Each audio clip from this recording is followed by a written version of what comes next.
할렐루야. 오늘 하나님 말씀 사도행전 8장 26절부터 40절까지 하겠습니다. 사도행전 8장 26절부터 40절까지 같이 합독합니다. 주의 사자가 빌립도로 일러 가로되 일어나서 남으로 향하여 예루살렘에서 가사로 내려가는 길까지 가라 하니 그 길은 광야라. 일어나 가서 보니 에디오피아 사람 곧 에디오피아 여왕 간다게의 모든 국고를 맡은 큰 권세가 있는 내시가 예배하러 예루살렘에 왔다가 돌아가는데 병거를 타고 선지자 이사야의 글을 읽더라. 성령이 빌립도로 이르되 이 병거로 가까이 나아가라 하시거늘 빌립이 달려가서 선지자 이사야의 글을 읽는 것을 듣고 말하되 읽는 것을 깨닫느냐. 대답하되 지도하는 사람이 없으니 어찌 깨달을 수 있느냐 하고 빌립을 청하여 병거에 올라 같이 앉으라 하니라. 읽는 성경 귀절은 이것이니 일러스되 저가 사지로 가는 양과 같이 이끌리었고 털 깎는 자 앞에 있는 어린 양의 잠잠함과 같이 그 입을 열지 아니하였도다. 낮을 때에 군번된 판단을 받지 아니하였으니 누가 가히 그 세대를 말하리요. 그 생명이 땅에서 빼앗김이로다 하였거늘 내시가 빌립더러 말하되 청컨대 묻느니 선지자가 이 말한 것이 누구를 가리킴이뇨 자기를 가리킴이뇨 타인을 가리킴이뇨. 빌립이 입을 열어 이 글에서 시작하여 예수를 가르쳐 복음을 전하니 길 가다가 물 있는 곳에 이르러 내시가 말하되 보라 물이 있으니 내가 세례를 받음에 무슨 거리낌이 있느냐. 이에 명하여 병거를 머물고 빌립과 내시가 둘 다 물에 내려가서 빌립이 세례를 주고 둘이 물에서 올라갈새 주의 영이 빌립을 이끌어 간지라. 내시는 혼연히 길을 감으로 그를 다시 보지 못하니라. 빌립은 아소도에 나타나 여러 성을 지나다니며 복음을 전하고 가이사라에 임하느라. 아멘. 이 사도행전 8장에 보면 스데반과 또 여러 성도들에 대한 핍박으로 제자들이 유대와 사마리아로 떠진 상황에서 발생한 사건들에 대한 이야기들이에요. 빌립이 사마리아 가서 복음을 전하고 성령이 임하신 사건, 그리고 오늘 본문에 나와 있는 에디오피아 구스의 내시에게 복음을 전하는 사건을 아주 자세하게 전하고 있어요. 9절에 보시면 특별히 이스라엘의 중부 지역인 사마리아의 마술사 시몬이 살았다고 그랬죠. 그는 자기가 재주를 늘 뽐내고 자랑하면서 자기 스스로 뭔가 되는 듯이 말하는 그러한 자만과 교만에 빠진 자예요. 그래서 많은 사람들이 이 사람을 하나님의 신의 능력을 가진 자로 불렀어요. 그런데 사실은 그가 행한 마술은 잔재주나 눈속임 정도였었죠. 그는 사람들이 예수 그리스도를 믿고 세례를 받는 것을 보고 따라서 세례도 받았어요. 그리고 성령의 능력을 행하는 빌립을 따라다니기도 했습니다. 그런데 시몬의 그 믿음은 빌립의 어떤 표적과 능력을 보고 따라다니는 수동적인 믿음이었지 그가 하나님을 예수님을 제대로 믿는 믿음에서 나온 그런 믿음이 아니었다는 거죠. 그런데 예루살렘 교회 이방 지역인 사마리아 지역에서 성령의 임재로 인해서 하나님의 말씀을 받았다라는 소리를 듣고 예루살렘 교회에서 베드로와 요한을 그곳에 확인시키려고 보냈어요. 그리고 그들은 그곳에 가서 사마리아 교회도 성령 받기를 간절히 기도를 드렸는데 그들의 간절한 기도로 인해서 그 사마리아 교회 즉 이방인 교회에도 성령의 역사가 일어나기 시작을 했다는 거죠. 하나님께서 사마리아 교회에도 오순절 성령을 받은 예루살렘 교회 하나인 교회인 것을 표시하고 확인하기 위해서 특별히 성령의 은사들을 그 사마리아 땅 그 지역에도 내려주셨던 거예요. 그렇다면 베드로와 요한은 왜 안수하는 방법으로 성령이 임하길 기도를 드렸을까? 그 이유는 바로 하나님의 자녀들은 다 하나다. 그래서 연합 헛된 것을 나타내기 위해서요. 율법에 의하면 부정한 것을 먹으면 부정해지고 부정한 것을 만지면 그 사람도 부정해진다.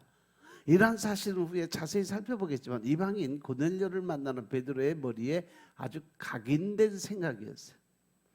그래서 베드로에게 하나님께서 보자기에 싸서 구약에서 먹지 말라고 하던 모든 동물들을 보자기에 싸서 내려보내고 그것을 잡아 먹으라고 그랬을 때 저는 그것을 못 먹겠습니다. 그랬더니 올라가고 또 먹으라고 그러는데 또 못 먹겠다 그러고 세 번째 내려와서 너가 이것을 잡아 먹으라 했더니 저는 율법에 의해서 이건 못 먹습니다. 그랬더니 내가 정하다고 그랬더니 네가 뭔데 그것을 부정하다고 생각을 하느냐고 하면서 먹으라고 그랬어요. 그래서 이 베드로가 그만큼 율법주의적인 틀을 아직도 못 벗었다는 거예요. 그런데 베드로와 요한은 그러한 생각을 가졌음에도 불구하고 사마리아 사람들에게 손을 얹어서 성령의 그 임재를 위해 기도를 드렸다는 거죠. 안수 기도를 준 거예요. 일평생 부정하다고 생각했던 사마리아 사람들과 하나의 교회로 거듭나기를 선택했기 때문에 그 이방인들의 머리에 손을 얹고 기도를 드릴 수 있었죠. 부정한 자를 외면하지 않고 죄인을 영접한 예수님을 따라 베드로와 요한도 사마리아 사람들을 부정하다 생각지 않고 그들 머리에 손을 얹고 기도를 드릴 수 있었던 거예요. 그리고 각 사람에게 손을 얹어서 그들도 자신과 같이 성령이 임하기를 기도드릴 수 있었던 거죠. 그렇게 간절함을 가지고 베드로와 요한이 안수를 하고 기도를 드리자 사마리아 사람들에게도 성령이 임하기 시작을 합니다. 그들도 성령의 세례를 받은 거죠. 그런데 빌립을 전심으로 따르던 시몬도 이 모습을 봤어요. 그 순간 그는 자신이 따르던 빌립을 제쳐놓고 베드로와 요한을 따라가기 시작을 해요. 스스로 큰 자로 칭한 이 시몬이 자신보다 큰 모습으로 나타난 빌립에게 마음을 뺏겼지만 이제는 빌립보다 더 큰 모습으로 나타난 베드로와 요한에게 마음을 빼앗긴 거지. 그래서 베드로와 요한을 따르게 된 시몬은 그동안 마음속에 감춰왔던 그의 속내를 베드로와 요한에게 나타내기 시작합니다. 자신이 돈을 줄 테니까 자신이 안수하는 사람에게 성령이 임하는 권능을 나도 받게 해달라고 요구를 해요. 이러한 시몬의 요구는 그가 예수님을 믿고 세례를 받아 전심으로 빌립을 따른 이유가 무엇인지를 알게 되는 거죠. 그는 하나님을 믿는 것이 아니라 빌립이 사용하는 성령의 능력만을 믿게 되는 거죠. 그는 과거에 오랫동안 마술을 행하며 크다고 일컫는 하나님의 능력으로 불린 것처럼 앞으로 더 큰 하나님의 능력을 사람들에게 보여주고 그 사람들에게 그 능력이 있다라는 소리를 듣기 위해서 더 큰 능력을 받았다 이 소리를 듣기 위해서 빌립을 따라다녔던 거죠. 빌립이 행한 표적을 자신도 행하고 자신이 안수하는 사람에게 성령이 임하는 권능을 소유해서 자신이 빌립을 전심으로 따랐던 것처럼 더 많은 사람이 자신을 그렇게 따라오기를 바라고, 즉 그 마음속에 뭐가 요동을 친 거예요? 바로 교주의 마음이 요동을 쳤기 때문에. 그래서 그가 빌립의 능력을 또 베드로와 요한의 능력을 요구한 거예요. 당연히 베드로는 시몬의 요구를 거절했어요. 베드로가 부자여서 시몬의 요구를 거절한 것이 아니에요. 베드로는 미문 앞에 앉은 안진뱅이를 고칠 때도 자신의 은과 금이 나에게 없다고 하면서 선포를 합니다. 대신 나는 다른 것을 가졌다 이야기하는데 그것이 바로 나사렛 예수 그리스도의 이름이다 라고 이야기하면서 나사렛 예수 이름으로 명하노니 너는 일어나 걸으라고 선포를 합니다. 나사렛 예수 그리스도를 가진 베드로는 은과 금에 흔들리지 않았다는 거죠. 아나니아와 삽비라가 땅 판값을 가지고 나왔을 때도 그들이 가지고 온 값에 흔들리지 않고 하나님을 속인 그들의 죄를 책망했던 사람이에요. 나사렛 예수 그리스도를 소유함으로 돈만 보면 눈이 뒤집히는 어리석은 종교 지도자들과는 확연히 다른 길을 걸어가고 있다는 거죠. 베드로는 시몬이 심판을 받을 것이라고 이야기를 합니다. 내가 하나님의 선물을 돈 주고 살 줄로 생각하시니 내가 은과 함께 망할 것이라고 이야기를 합니다. 시몬은 하나님의 선물의 그 값을 지불하고 구입해야 하는 것으로 여겼어요. 이것은 예수님을 완벽하게 잘못 이해한 거죠. 옛 언약만 알고 새 언약은 알지 못하는 사람. 율법에서 벗어나 은혜로 들어오지 못한 사람들의 모습이라는 거죠. 그러다 보니까 값없이 거저주는 하나님의 선물을 값을 주고 살라고 마음을 먹었던 거예요. 그렇기 때문에 베드로 눈에는요, 이 시몬이 하나님의 백성 즉 성도가 될 수 없었다는 거죠.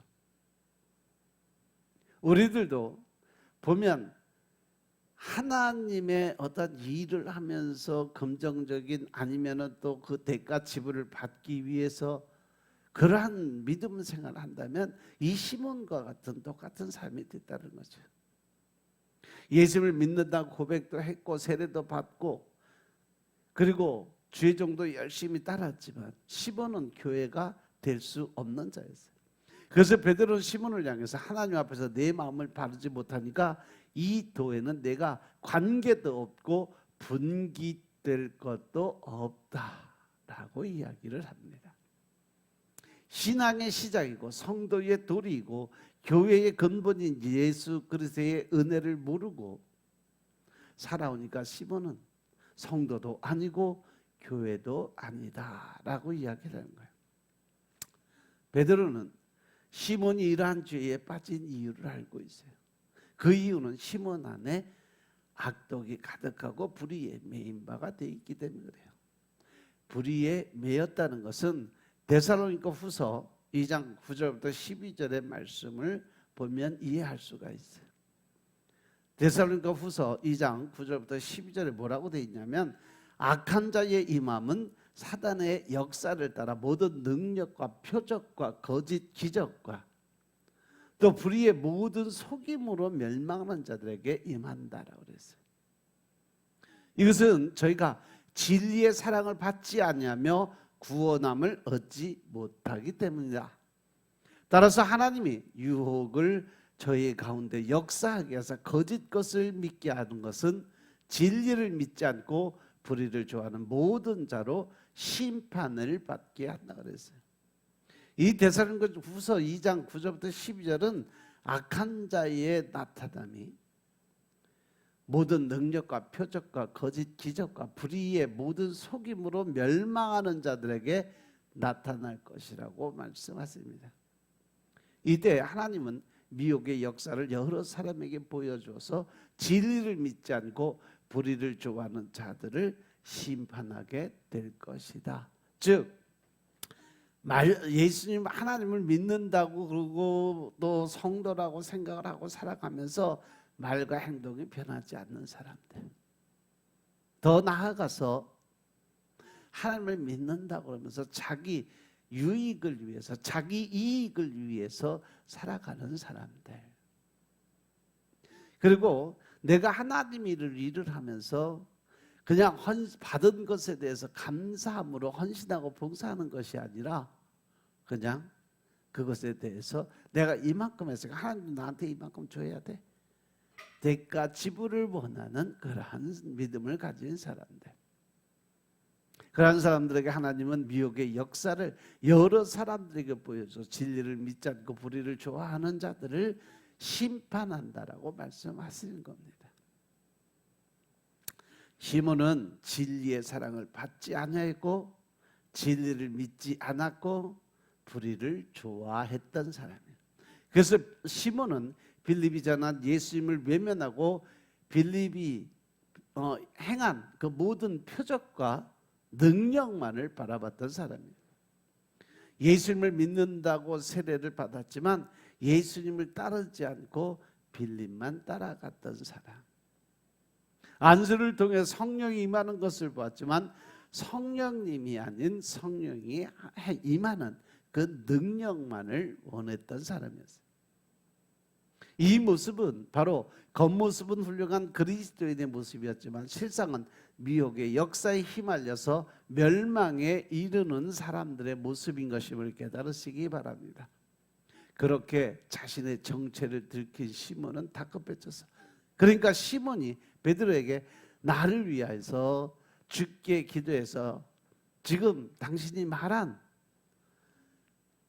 그 저주를 받고 멸망을 하게 될 거라는 그 말씀이 하나도 내게 임하지 않게 해달라고 매달리기 시작을 합니다. 신약의 여러 가지 사본 중에 하나인 베자 사본은 시몬의 요구 뒤에 울음을 멈추지 않고 통곡을 했다라는 구절도 삽입이 됐다 그래. 아무튼 베드로의 책망을 들은 시몬의 마음이 회개한 것처럼 표현이 되어 있다는 거죠. 하지만 시몬의 요구는 그가 여전히 예수님을 이해하지 못했고 또 은혜도 몰랐고 교회가 될 자격이 없다는 것을 보여주고 있는 것입니다. 그런데 교회를 다니면서도 하나님 예수님을 제대로 알지 못하고 또 하나님의 은혜 안에 들어오지 못하니까 그 안에서 자아가 살아가다 보니까 자만과 교만의 모습을 버리지 못한 그 모습이 바로 지금 시몬 같은 모습이에요.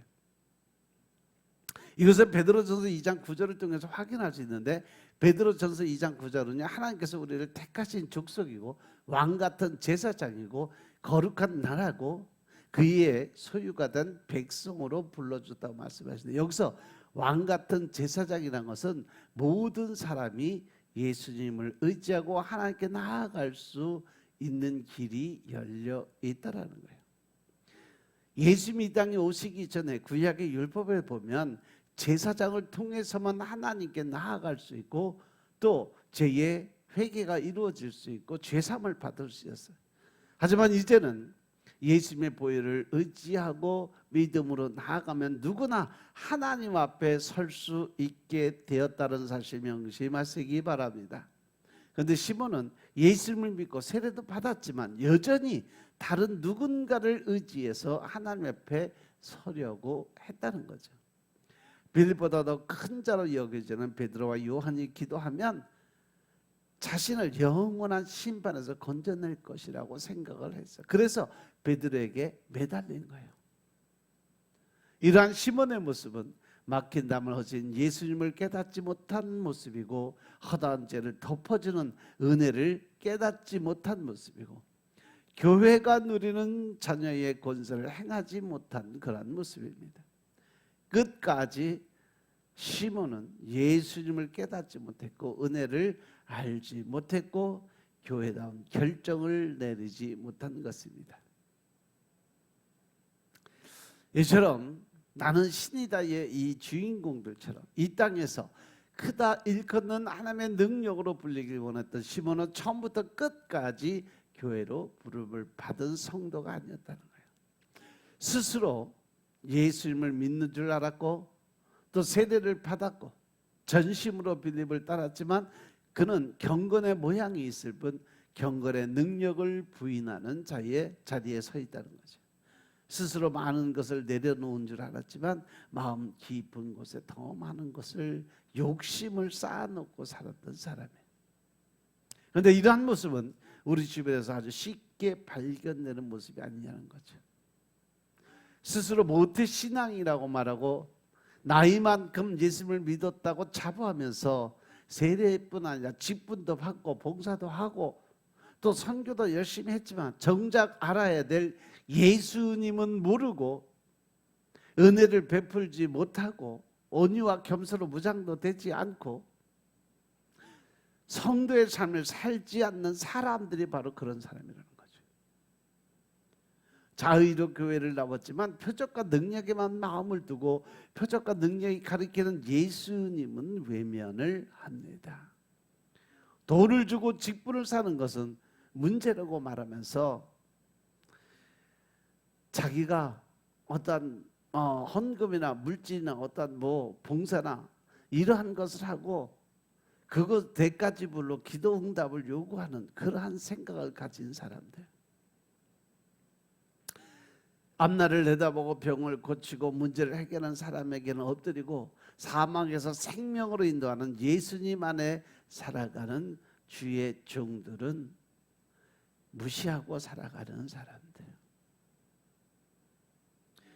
용하다는 점집을 찾는 사람들처럼 마음에 드는 목사를 찾아다녀요. 말씀 설교도요, 자기가 듣고 싶은, 자기가 듣기 좋은 그런 소리만 찾아다니는 거예요. 그런데 성경 하나님의 말씀이 오로지 드러나는 예수님은 찾지 않는 사람들, 이러한 자들은 오늘 본문이 말하고 있는 것처럼 결국 교회가 될 수 없다는 거죠. 이러한 사람들은 예수님과 관계가 없고 이러한 사람들을 위한 분깃도 준비가 되어 있지 않으심을 믿으시기 바랍니다. 이 땅에서 미혹의 역사를 쫓아 모든 능력과 표적과 거짓과 기적과 불의의 모든 속임에 이끌려서 결국 멸망에 이르게 될 것이다. 넷플릭스에 가보면 나는 신이다라는 그게 아마 PD 수첩에서 했나 그때 정명석이 거.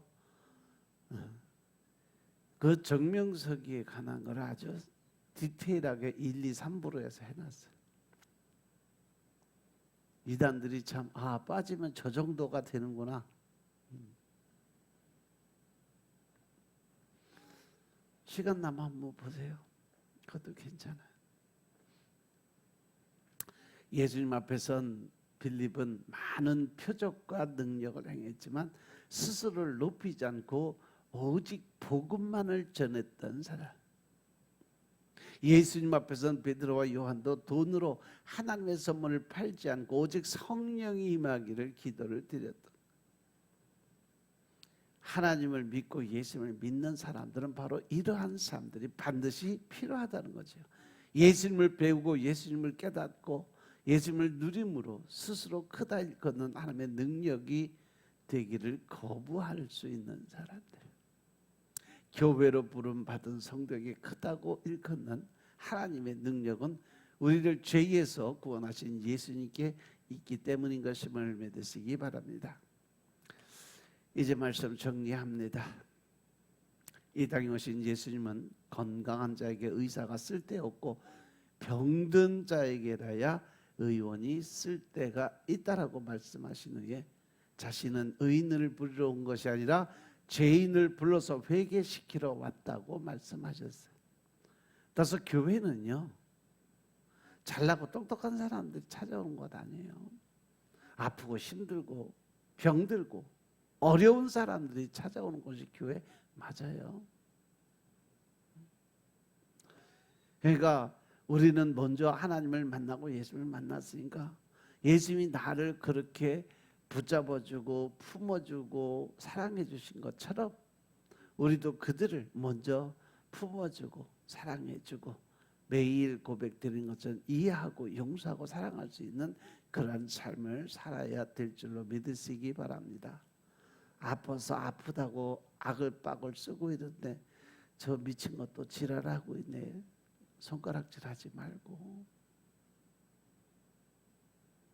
그 사람이 아파서 힘들어서 나 여기가 이렇게 아파요. 마음이 아파요. 몸이 아파요. 그 아픈 것도 다 알고 보면 마귀 사단한테 잡혀서 그런 거예요. 그러면 여러분들이 중보하고 기도드려서 그 안에 있는 영들을 빼내서 대적해서 내쫓아서 그 사람이 통증도 사라지게 해주고 또 받지 못한 사랑도 듬뿍 나눠줘서 마음의 평안을 찾을 수 있게 여러분들이 해야 될 줄로 믿으시기 바랍니다. 따라서 예수님 앞에 나아가는 우리는 결코 내가 잘나서 내가 똑똑해서 내가 신이다 라고 생각하는 마음조차도 가져서는 안 된다는 거예요. 이러한 사람들은 예수님이 찾는 자가 아니야. 예수님이 찾는 자는 주님 제가 죄인입니다 라고 말하는 세리와 같은 자요. 우리가 예수님께 나는 죄인입니다 라고 고백할 때 예수님은 분명 우리의 죄를 용서해 주시고 더 좋은 더 나은 우리의 삶을 책임져 주실 줄로 믿으시기 바랍니다. 우리 허다한 죄를 덮어주시고 우리를 하나님 나라로 인도해 주실 것을 믿으시기 바랍니다. 따라서 오늘 하루도 하나님을 기쁘게 하실 수 있는, 하나님을 웃게 만들 수 있는 하루의 삶을 사시길 주의 이름으로 축원합니다. 아멘. 기도드리겠습니다. 아버지 하나님 감사드립니다. 오늘도 우리가 아버지 하나님 은혜 가운데 살아갈 수 있도록 도와주시고 영적인 능력과 권세를 사용하게 도와주시니 감사합니다. 늘 신령과 진정의 마음으로 주님을 찾고 찾게 하여 주시고 또한 하나님의 뜻과 의를 세워가며 주님의 마음에 합한 자 또 주님의 뜻에 합한 자가 될 수 있도록 축복하옵소서. 오늘도 아버지 하나님을 기쁘게 할 수 있는 하루가 되게 하여 주시고 우리 마음속에 주님 주시는 평강의 마음이 흘러 넘치게 축복하옵소서. 모든 말씀 우리 주 예수 그리스도의 이름으로 감사드리며 기도드려사옵나이다. 아멘.